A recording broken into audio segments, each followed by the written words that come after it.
देखिए, जो पिटिशन है उसको ठीक से समझिए, थोड़ा सा नीचे करिए। पिटिशन किस नियम के तहत है?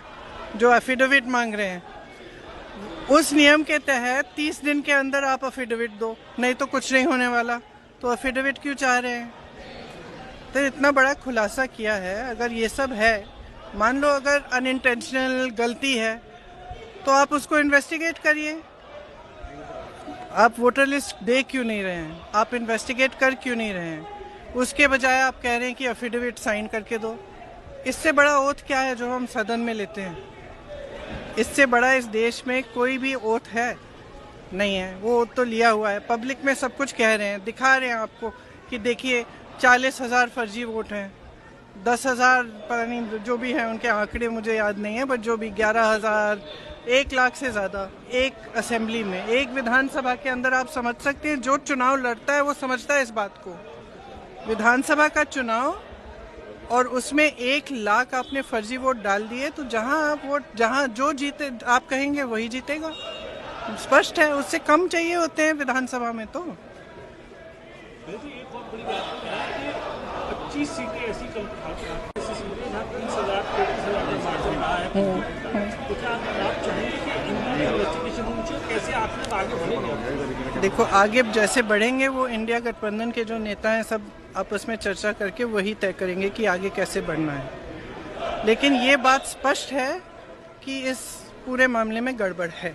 ये तो आपने भी देखा है, आपको भी बहुत स्पष्ट हो गया होगा। और जो जिस तरह से बीजेपी और बाकी नेताओं, इनके नेताओं का और जवाब आ रहे हैं, उससे स्पष्ट है भाई। अगर कोई कह रहा है कि गड़बड़ है, अब किसी भी चीज़ में, आप टीचर के पास जाओ, बोलो मैम चीटिंग हो रही है, तो टीचर क्या कहेगी? थप्पड़ मारेगी तुम्हें कि बोलेगी कि मैं चीटिंग चेक करती हूँ कि क्या हो रहा है। और यहाँ क्या है कि उल्टा उनको, एक तो उनको गाली दे रहे हैं, सुबह से शाम तक कुछ ना कुछ उल्टा सुल्टा बोलते रहते हैं उनके बारे में, और कहते हैं कि एफिडेविट साइन करो। ये क्या बात है? सरकार हो ना, इतनी बड़ी, वो इतना बड़ा ये हो रहा है, कांड हो रहा है आपके नाक के नीचे। अगर आप खुद नहीं कर रहे हो तो उसको इन्वेस्टिगेट करो। काम पता नहीं पूरे ऑपोजिशन को तो इन्वेस्टिगेट कर रहे हो, ईडी कर रहा है, सब कुछ हो रहा है, तो इनसे कराइए investigate.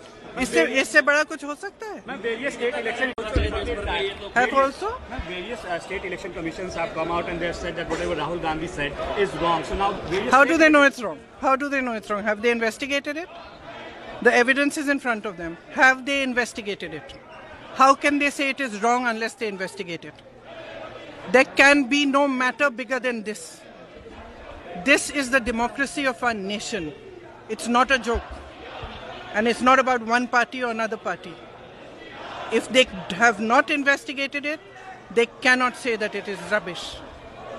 I'm sorry, they have a bigger responsibility. If they feel that their responsibility is only to the BJP and only to one party, then they need to rethink it. Because as my brother said, a day will come when other people are in power. And then those who have colluded with this kind of complete destruction of our democracy will have to answer